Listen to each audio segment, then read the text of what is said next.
Well, hello everyone. Welcome back to Adrian's Digital Basement 2. On today's video, well, we're taking a look at, I'm sorry, I'm dropping things, at this Atari 2600. And this is obviously one of the later junior versions of this console.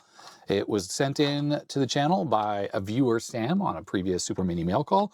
And I figured I'd just take a look at this thing. I don't know if this thing works. And if it does, then cool. I have a selection of games for testing. If it doesn't work, then maybe I can figure out why. And I don't know if it's going to be an in-depth repair video or not, because it's just a second channel video, but at least I just want to try to figure out what's going on with this.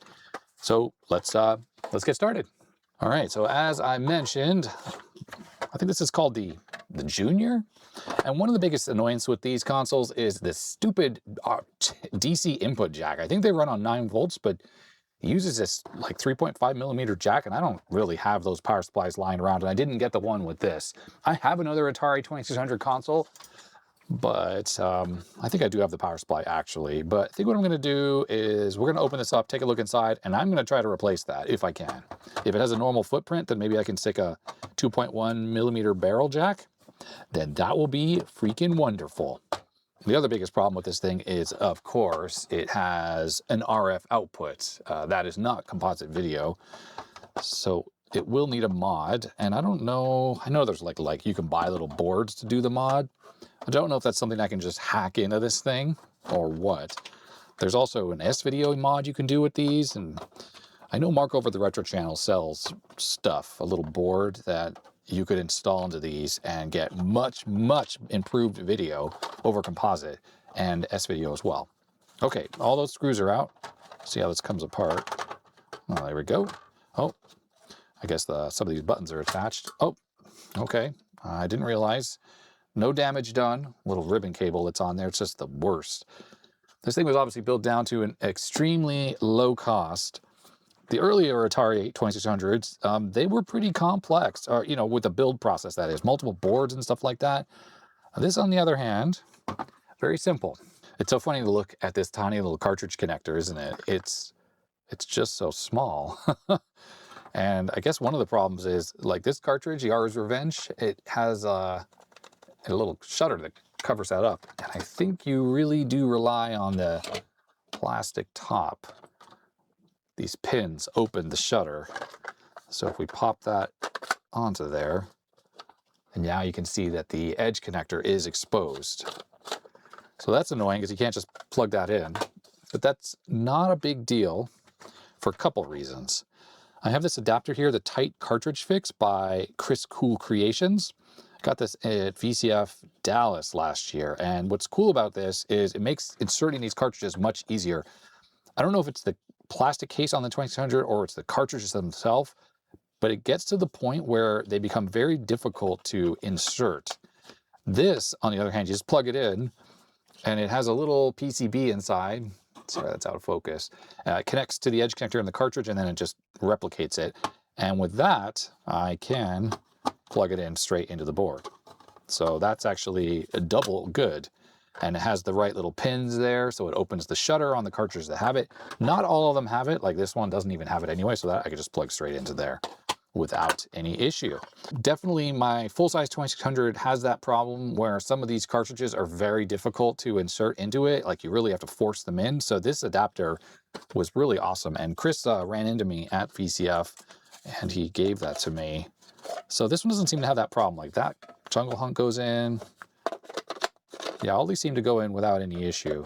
But I definitely remember, yeah, on my other one, the actual full-size one, there was a big problem. So maybe it's actually the case on the 2600 itself that is the problem and not so much the cartridges. Or perhaps when Atari designed this case top, they gave more clearance. Maybe they knew that was a problem or it would be coming. Okay, looking at this board, it's funny, it's got an 83 date code. I swear this cost-reduced version came out later, but maybe not. I think the original VCS, which was the name for the 2600 originally, I think it came out in 77. So I suppose this was a good number of years later, actually. We got to get this RF shield off because I want to look inside. And it looks like there are little tabs. I'm going to have to bend those. So I'm just using the end of my chip lifter because it has a little slot in it. And that actually makes it pretty easy to bend those. Just have to go around the perimeter and straighten them all out. Now, if you are trying to use a console like this, you don't really feel like doing the composite mod, what you can do is find a VCR, even if it's like a broken one, like the mechanism doesn't work, because you can just use the line input, or sorry, you can use the RF input on that, set it the tuner to channel 3, then just use the composite video output. And it's pretty common for VHS VCRs to be broken, so therefore you could probably find them relatively easily. Seems that this top part of the RF shield is attached to this can, which I think is the RF modulator. Kind of interesting. They're one. I wouldn't have suspected that. And that means that I have to bend these tabs here as well. For these, I'm just going to use my bent tipped needle nose. And you know what's funny? I bought these so long ago. I don't even know where I got these. I think they were like Harbor Freight, which is like a cheap tool store here in the US. They haven't sold these in a long time, and they are great. And I like them because they're actually flat. They don't have any texture there. So if I'm gripping like IC legs to straighten them out, it makes it really easy, and it doesn't put little lines and stuff in them. Okay, so I think one more. There we go. Oh, okay. Right off the bat, UMC 6532. That's unbelievable. So the UMC, they made all the clone NES chips. I mean, it was a real manufacturer, but it was a Taiwanese company. They made a whole bunch of clone chips. So I guess Atari contracted with them. 6507, so this is the CPU. I know it does not a 40-pin package you might be used to. It is 6502, it just doesn't have as many address lines, so it doesn't have the capability to address as much memory. This is an Atari part number, CO10444. I guess this is the TIA, television interface adapter. I'm not super familiar with the layout of the original Atari. I knew it used this smaller CPU, the 6507, but I thought it had more chips, but maybe not. I should maybe do a little bit of looking. Interesting, there's a little area where there's nothing installed. I wonder if this is for the PAL variant of this console. I bet you it is. RF modulator circuit, ultra cheap. Can't remember which one of these, if it's the potentiometer or this, which is an adjustable choke or inductor. I think this might be for the tint control, potentially, maybe B+. No, I don't know. But we can see the power comes in there. Let's look at the footprint. Okay, it's got 3 pins. So I think I can replace that with a standard. No, I can't actually. Now I think about 2.1 millimeter. If I recall, it might have ground there and a pin there, but then this pin is over to the side. It's like over here. Maybe I can make it work by drilling a hole. Either way, this is obviously the unregulated power, and it goes to this, which is the power switch, goes down to there, which I'm sure, yep, that's a capacitor to ground. So that's just a capacitor on the unswitched side. So that's always live if you have the power supply hooked up. And then this is going to switch the unregulated power to a voltage regulator, which is right there, 7805. Easy peasy. So a couple things you could do if you wanted to like put this to USB-C is just like bypass the regulator, take it out, jump over it, and then you could put a USB-C jack and then input 5 volts directly into this thing. You still want to leave a large capacitor because you need a bit of filtering. But the 7805s produce really, really clean power. So I kind of recommend you just stick with 9 volts. And then you just, you can do USB-C for 9 volts as well, power delivery, and then feed that in through the same circuitry that's on here. I looked around and I really don't have any kind of jacks that could replace that. So what I'm going to do is I did find one of these. So this is a little 3.5 inch or 3.5 millimeter mono jack. And then I have one of these, which is 2.1 millimeter input. So I'll just make a little pigtail for this and just leave that hanging out the back. So just add a little bit of wire between these two. And then that way, anyone who wants to use this in the future, they don't need to worry about finding the exact difficult to find power supply for this. You could just use any old 9 volt and I'll make it where it's center positive. So, you know, standard polarity. What's sort of funny on this is they could have just put a diode in line with the output of this. I mean, we could do it. Just cut this trace and add a diode and then just put a wire to over here. That means if you ever plug this in backwards, it doesn't have any kind of, well, it won't cause any damage. Right now, yeah, it would probably take out the voltage regulator.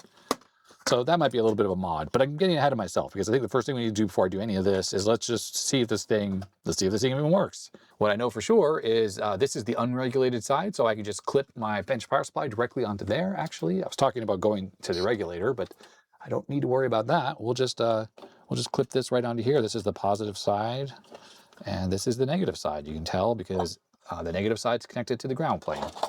Oops, sorry, knocking things over.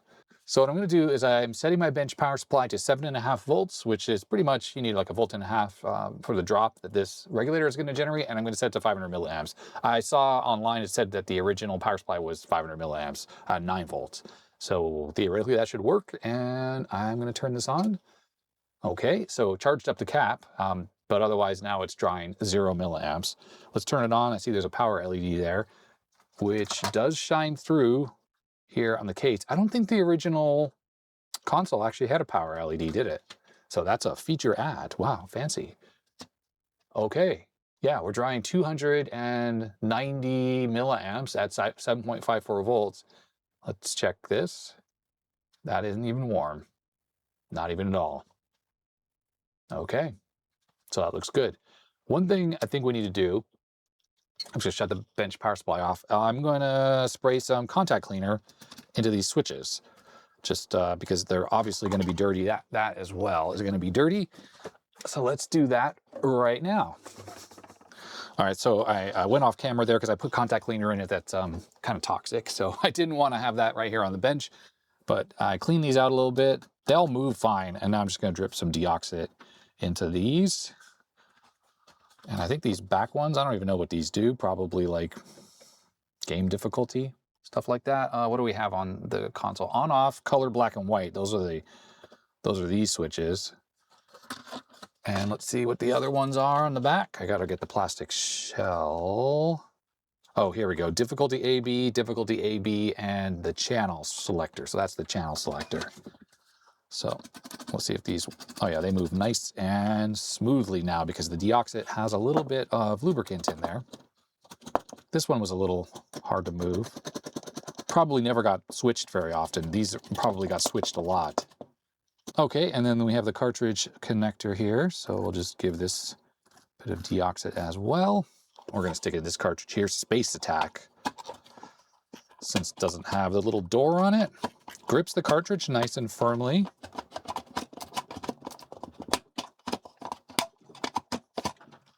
Okay. Okay, bench power supply is back on. Let's look at the power LED there. Comes on. I'm always worried if you have like a dirty power switch that could, possibly cause the machine to crash or whatnot. Yeah, still drawing the same amount of current as it was before. Okay, well, I think this thing has like its best chance of working. I'm going to do a little bit of looking to see, well, I think the output from, well, this is probably the television interface adapter. My assumption is, I think it has like a Luma output, and then it has some Chroma outputs, and they all have to be combined together with these resistors to essentially generate the composite video signal. And that's how you can get S-video out of this thing, is because there is a separate Luma and then Chroma information. So I think it's almost more like component video that comes out of this. Let's take a look.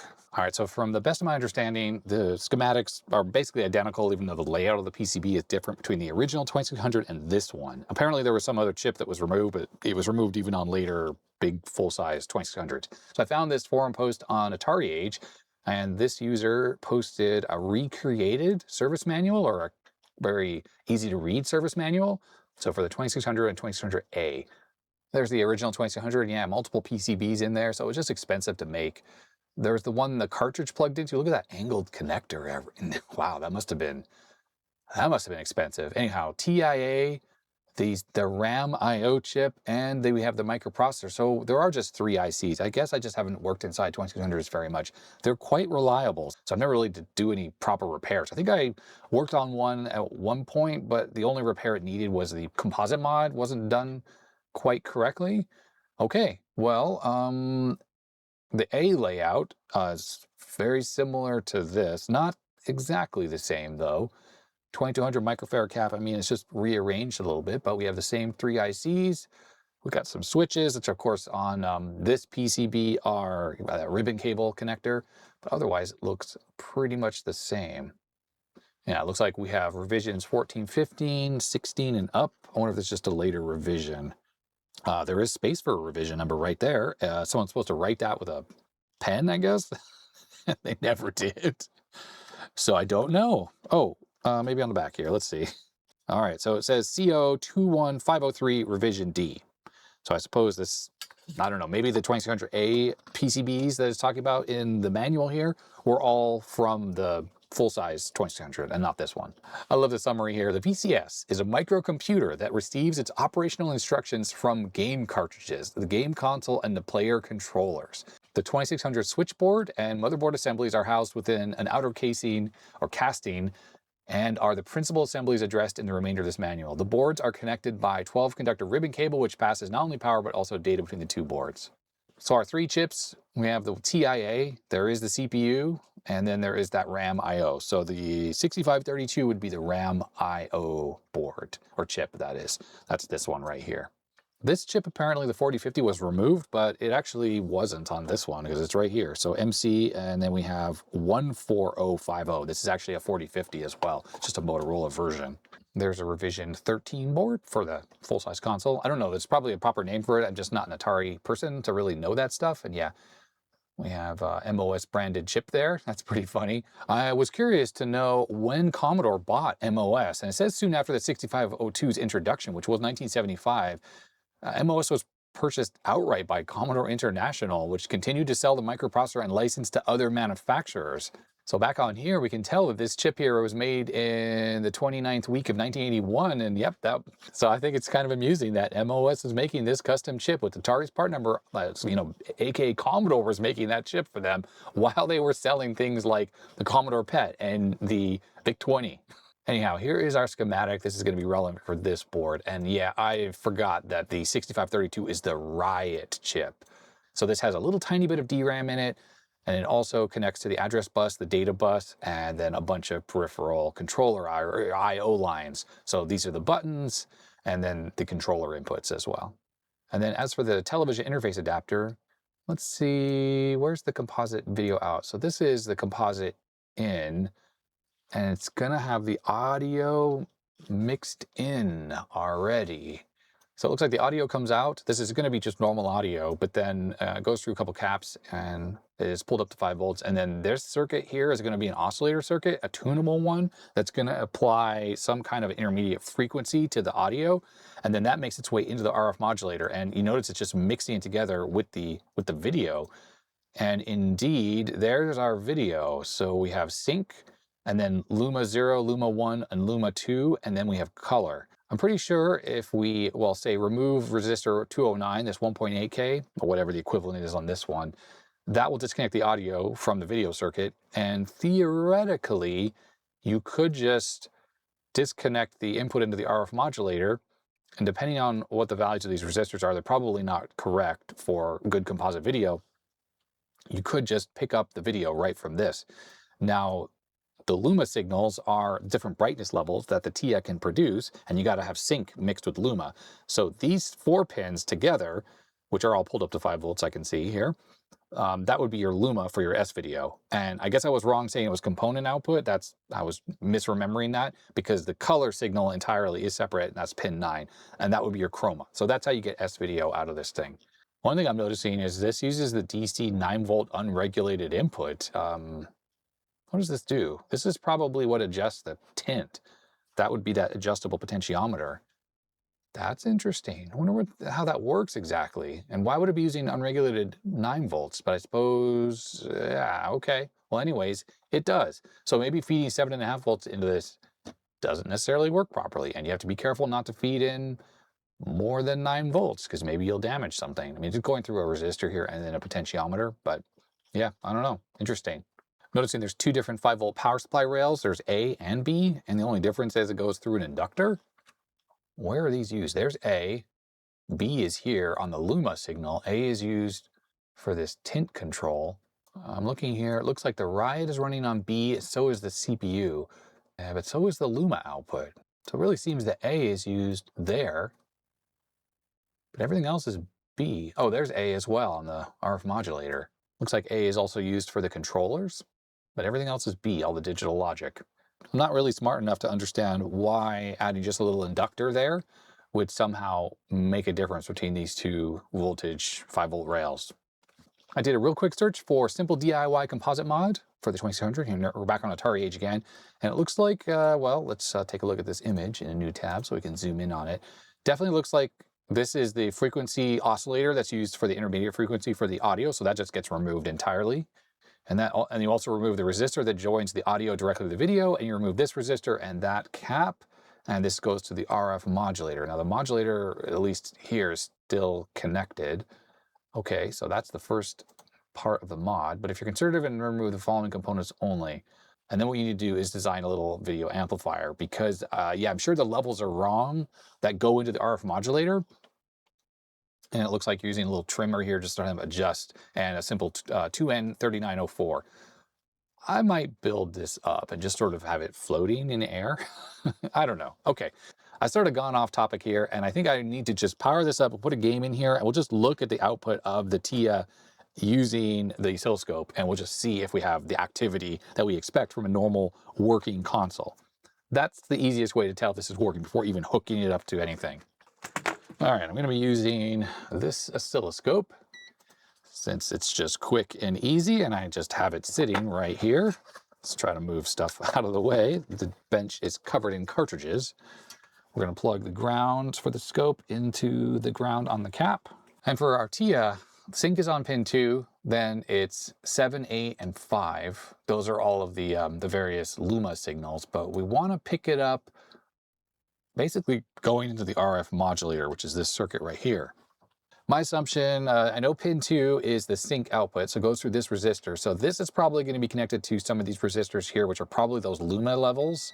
So yeah, that is a direct connection. It's less than an ohm. This one here, what is this one at? That's less than an ohm as well. That one's less than an ohm as well. That's also less than an ohm. Okay, not that one. So all of these are combined. So essentially, since this and these 3 resistors, these are the Luma levels 1, 2, and 3, there's going to be a color signal one as well. And this is the sync one. Just to see the Luma and the sync, all we need to do is just attach to any one of these pins with the scope. So let's do that. And when we power this thing up, we should absolutely see a video signal with different Luma levels and a sync pulse. So is the bench scope on? Yes, it is. Okay, we're at 5 volts. Now, I don't necessarily think it does anything if you don't have a cartridge in, though. I think the TIA is completely configured by the software on the cartridge. So let's start with a space attack here. Pop that in. Well, that certainly does not look like a working signal to me. That is just stuck. Yeah, I mean, I'm in roll mode. It's basically just up at 5 volts. So without a doubt, we do not have a working video signal. So this console is bad. Or, you know, broken. It's not bad necessarily. You bad console, you're so bad. You're just broken. Just in case that cartridge is bad, I'm going to try this one here, Snake. Look, same exact thing, just right to 5 volts. Okay, what we need to do now is just quickly take a look at the CPU and make sure we have the usuals, right? 5 volts, clock. Well, we know we have 5 volts because we're seeing it on there, but we can still probe around. We need to see 5 volts, we need to see a clock, and we need to see a good reset signal. Let's start probing. Okay, so on this CPU, pin 1 is reset. So that's easy. We can check that out. Phi 2 is 28, which I'm pretty sure is going to be this pin right across. Yeah, it's 28 pin chip. So that's Phi 2, and 27 is Phi 1. Looks like the TIA actually generates the clock.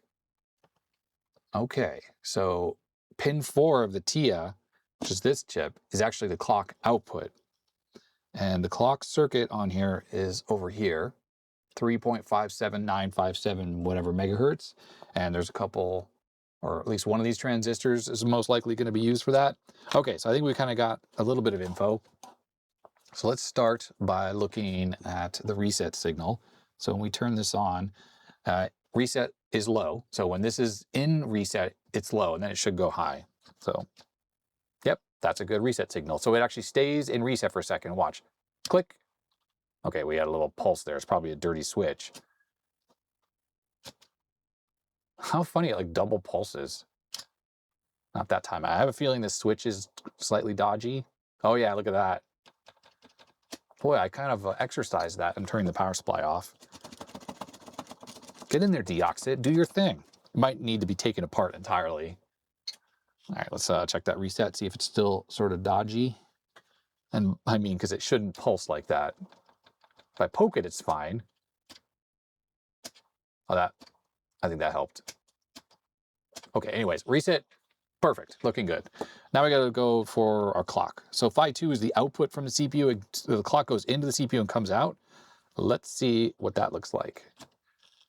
Okay, well, it's not gonna work when we're zoomed in like that. Oops, what did I just do? I don't know. We gotta, it's not gonna work because I was in roll mode. We gotta go way in so we can see our clock. There it is. 1.19 megahertz. That seems like a reasonable value, doesn't it, for a 6502 CPU? The TIA is going to take the 3 point whatever megahertz. It's at that because it needs that for the color burst for NTSC, and it's going to divide it down, and then it's going to come out. And I think 27 is the input from the TIA, and Phi 2 is the output. So we have a good clock. And we can see, you know, it's full deflection there. Peak to peak's 4.8. So it tells us we have good voltage. Why isn't this thing executing any code? That is a good question. Is there just a bad connection on the cartridge socket? I don't know. Let's, I don't know, I'm going to probe around these other pins on the CPU. You know what I should probably do is we can pop a cartridge in and then probe around the pins on the CPU and see if it's actually executing code. And that'll tell us pretty quickly if like the problem is the TIA could be bad. Pretty much all the pins on this are address and data lines. There's a read-write line, a couple Phi 2, stuff like that. So I'm just gonna probe the various pins and we just need to look. I'll zoom in a little bit so you can see the scope a little better. But let's just poke these pins. Dead. That's just not doing anything. I mean, we see the clock. What was that? Right here. That looks good. And we know the reset line is good. It's not in reset right now. So there is no reason why this is not executing code and doing anything. Let me turn it off and on. And maybe we'll see a burst. Ah. Well, now it's suddenly doing something. Do we have anything on here? No, it's still stuck. That was the video signal. But the CPU looks like it's doing something. Ah, see that? So maybe we just have a bad cartridge connector. Thing is, I mean, that's normal activity, right? But why isn't the TIA doing anything? So I'll zoom out a little bit. So yeah, that's normal. Normal. I mean, it kind of will help to just look at all the pins, see if any of them are bad looking. I mean, I'm not familiar enough with the way the Atari 2600 should look, but this is normal. Like well, actually, you know what's funny? That's really low. This one specifically. Max is 3.3 volts.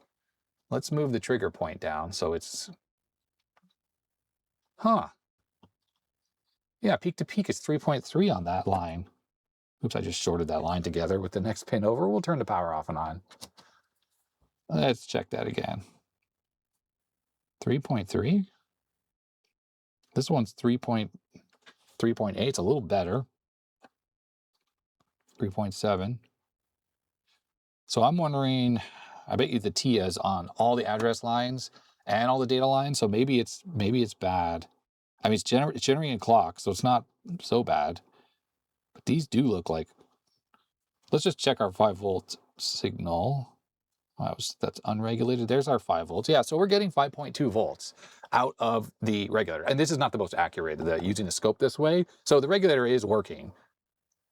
It's not even warm. It's cold to the touch. That's because I'm giving it 7.5 volts, so it's really not dropping very much.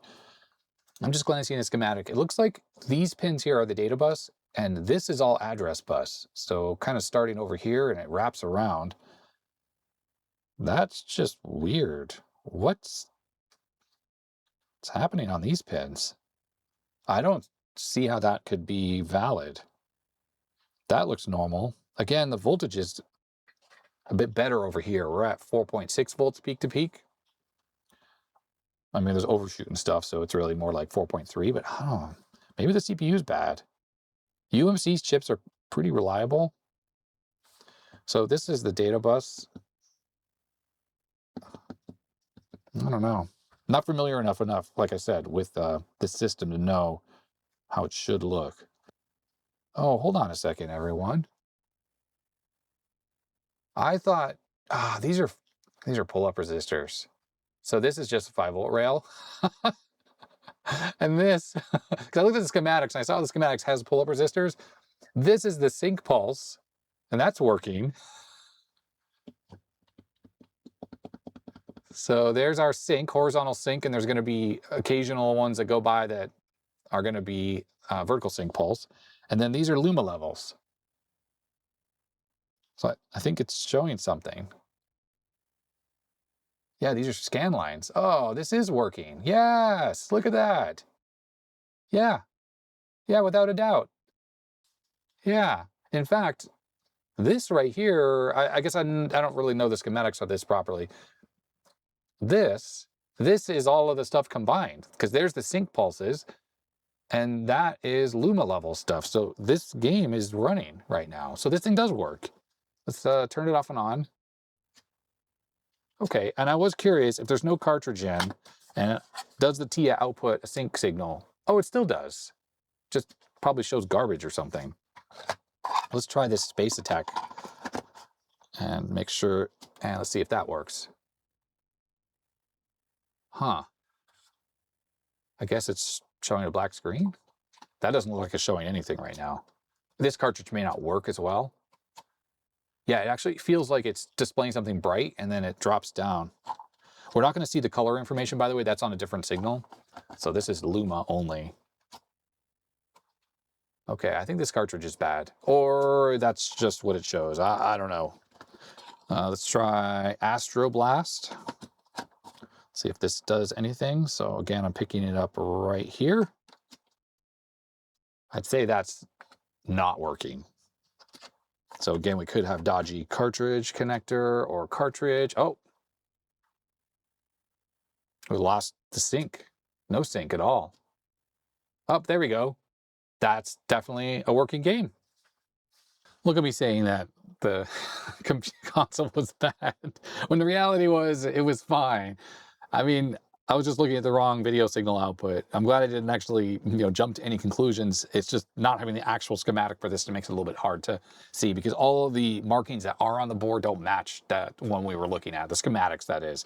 So I was just making a false assumption with the way it was actually working.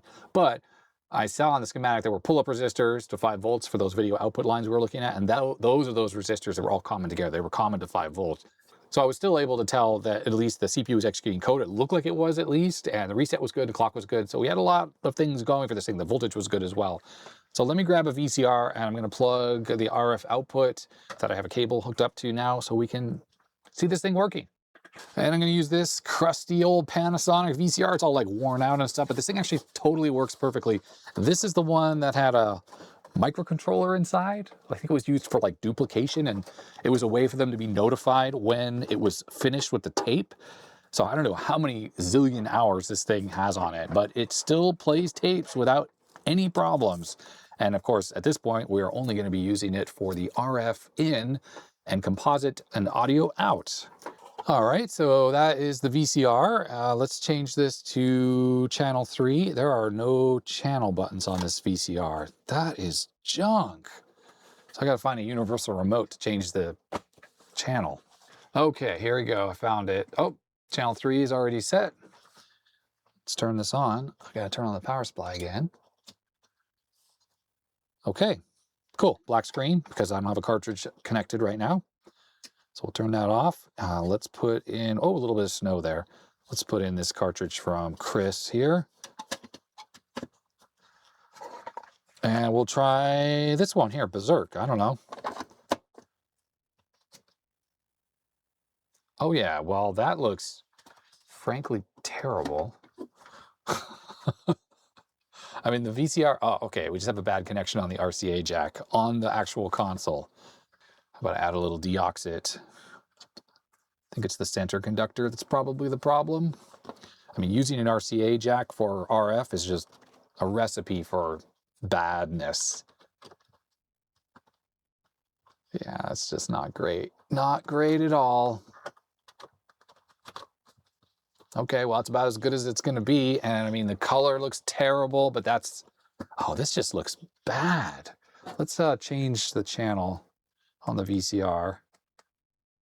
Yeah, that's it. That's as good, that's as good as it's going to get. It feels like they spared no expense for the quality, the video output quality. Potentially part of it is the RF modulator no longer has a shield on it. So it's possible that it's unhappy, or, you know, it's picking up interference. So let's just put this shield on here and see if that makes any difference. That's part of the shield. Let's see if there's any change. No. Nope, that looks horrible as well. Okay, so now the shield is complete. Let's try again. No, that made no difference. It's just bad. All right, I'm going to hook up a controller. See if we can play this game. All right, so Berserk.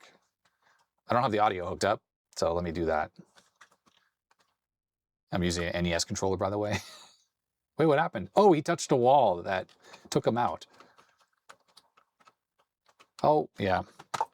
Let me get the audio hooked up so we can hear what we're doing. There we go.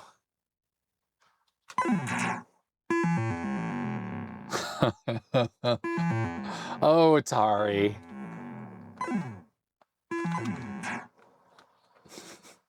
Well, it works. It looks terrible, but it definitely works.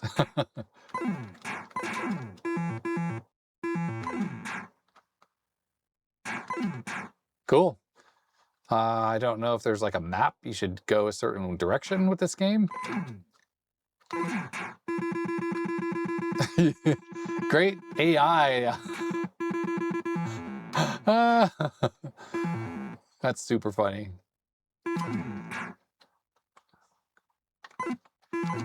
Oops. Why does it keep... That was funny. I kept shooting diagonally for some reason. I don't know why. Oh, you know why? The B button or A button on this controller is wired up to the up. And I think I was accidentally...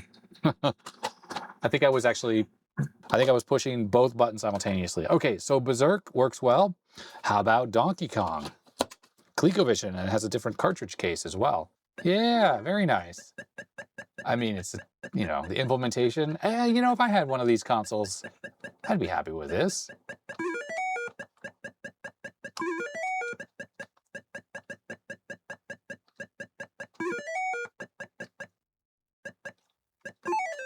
Really?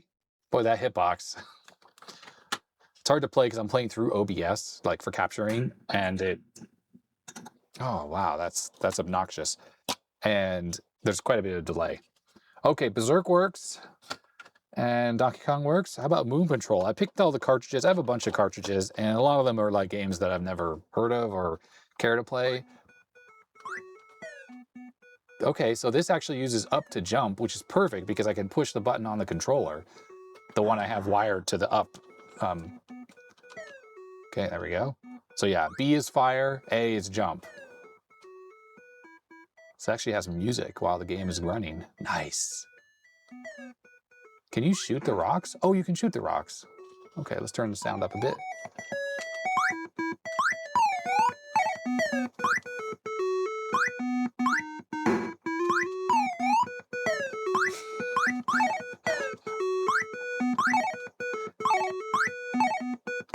Part of me is amazed that the NES came out in '83, and yeah, that was a good number of years later. There aren't that many years, or to be honest, even the 8-bit line of computers from Atari, like the 400 or 800, that came out, what, in '79, so it's 2 years after this. Now, I get that would have been a far more expensive system than this, or, you know, probably the NES, because it was a full computer. But nonetheless, the capabilities of the Atari just... I know at the time, because I remember I had friends who had this when they came out and they were contemporary. I was very young, but I remember thinking, oh, it's kind of cool. But I remember also not being super impressed either, even back then. Okay, so this is Space Attack. That works. I don't even know what I'm supposed to do here. The game's running though. Is there sound? I don't know. I do not have the reset button hooked up, so some games you have to push a reset to start.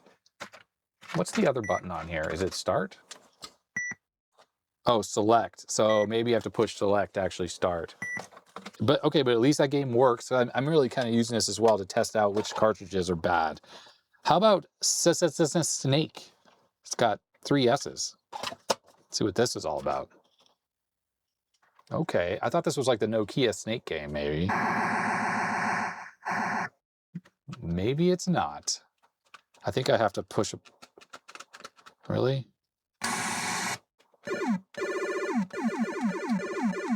Okay, so I'm able to move left and right, but not up and down.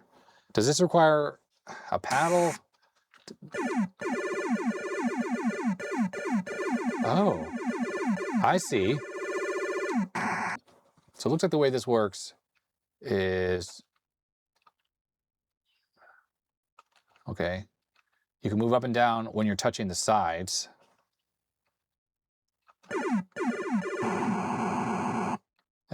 This is not at all like Snake. It would have been more fun if it was just like the old Snake, you know, Nokia game than this. All right, let's switch over to Galaxian. See how this game is. All the games are working. All right. Okay, you know, this is not a terrible version, to be honest. I like how it's using a little color cycling going on at the top.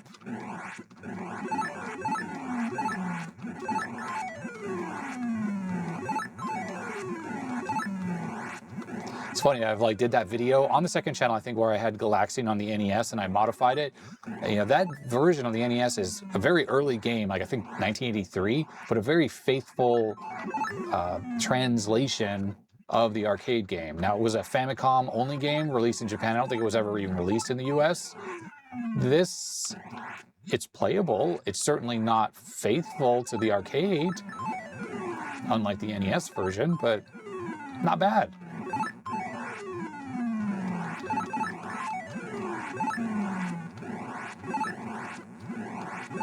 Let's see how sensitive this is. Oh, you know what? I'm wiggling this and it's not crashing. Yeah, things look pretty stable on this console. Okay, let's try Jungle Hunt. I am definitely familiar with this game. That is not functional. There we go. Let's turn sound back up. Parallax scrolling, look at that. Now, of course, there's so little memory in the Atari that you're racing the beam. So the coding, like the programmer of the games had to account for the instruction cycle time for every single 6502 instruction. And it's frankly amazing compared to, you know, modern programming where you don't even consider stuff like that.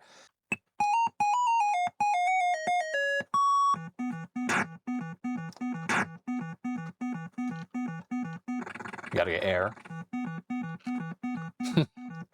The RF signal is so bad. So bad. Oops. Yeah, I hit the crocodile there. All right. That works. That's awesome. We have 2 more games. I have more Atari games, but I have 2 more that I selected for testing. Pac-Man, the biggest disappointment ever. No, maybe people say it was E.T. because that was just, there was a lot of hype.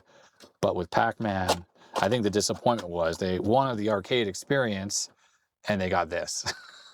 And there's a new version of Pac-Man that is so much better. Oh, it's in black and white. So it actually has a toggle switch and it actually honors it. All the other games were not honoring. I had it in black and white the whole time, and all of the other games were playing in color anyways. The sprite flicker is so bad. So as I was just trying to say, there's a modern version of this game for the 2600 that is excellent, actually. So it kind of shows that it's possible. It's just this was rushed out. Not to mention the other limitation, of course, is the cartridge size. When this came out, they didn't have very much cartridge space. So I think it's like 2K or something like that, or 4K of the game. And then we have the final game is Yar's Revenge. I don't know if this is the best game on the console, but I think a lot of people think that this is probably the best game that was ever released for this console. Do we have black and white and color? No, that switch is totally ignored on this game as well. This is going to be hard to play because of the way my capture setup is working. It actually kind of flickers at 60 hertz, and a lot of times with OBS, even though it's capturing properly, yeah, it looks like stuff is like disappearing and whatnot. So I can't really see the barrier at all right now. So unfortunately, I can't play it. This game, it's quite fun. I really like it. Okay, well, that's going to be it for this video. This Atari 2600 Junior, it just works. Nothing's wrong with it at all. Obviously, a little bit of deoxid in the switches, probably in the cartridge connector, made it work a little bit more reliably. The RF sucks, but I think that's just pretty much universal. I remember when I had friends with this console, I think, you know, they had the original one. It had terrible RF too. It just looked really bad. And then when the NES came out, I used that for a long time on RF because the TV that I had at that point didn't have composite input. And there was the auto switch box the NES came with. So it would automatically switch between like your cable box VCR and the console. And the RF on the NES looked great. And it was also hooked up through an RCA jack. So I don't really know like what the deal is with the 2600 and why the RF is so terrible. Maybe this VCR, well, I mean, I've used RF on this VCR with other stuff and it's fine as well. So I don't know what's going on. Maybe, you know, my connection here is just not good. I mean, I'm using actual cable and everything. So I don't know what the deal is. If you have experience with the RF on this from growing up, do you remember being snowy? Was that just a common affliction? Either way, this console totally works. So I will need to kind of figure out, maybe what I'll do is, like I said, I'll make the pigtail that goes to the 2.5 or 2.1 millimeter barrel jack center positive, just so I can more easily use a standard power supply with this thing. And then other than reassembly, there's nothing much more to do with this thing. It just kind of works. So Sam, thank you very much for sending this in. And if you knew or didn't know if it worked, well, it does work. And I didn't have to do anything, even though I kind of went off on a tangent with the scope, thinking I had a problem when there was no problem. If you are aware of an easy to do composite mod, like maybe the one on Atari Age is just the one I should follow, or maybe I needed to hit up Mark at the Retro Channel because I know he's got some little boards that will make the video output quality super good on this. Although I don't really, you know, the reality is I actually have a 2600 already, like a full-size one, and it has the composite mod. So I probably don't even really need to worry about it. Although I do like having this as a spare in case my other 2600 ever has a chip failure. I don't think I have any spare 2600 chips. So it's actually kind of nice just to have this as a working console. So I'll probably just put this back together and just label it as working and, you know, keep it as a spare. And if my other console ever craps out or whatever, then I can make a new working console based on these two consoles. So that's going to be it for this video. I hope you enjoyed me fiddling around, just playing some of these Atari 2600 games. I am a huge fan of the NES. That is where my love was for 8-bit gaming. Master System, the Sega Master System has pretty good games too, but NES just, it's tops. For the 8-bit generation, nothing beats it when it comes to console gaming.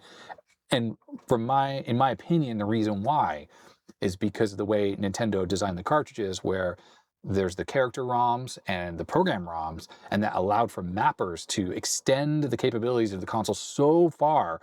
Meanwhile, the Master System has video RAM on board that you're kind of stuck using. It doesn't have the same capabilities as having the ROMs in the cartridge that are for characters like that, or the tile maps. Because what's happening in the mappers is it's swapping out in the cartridge itself, it's swapping out the character map.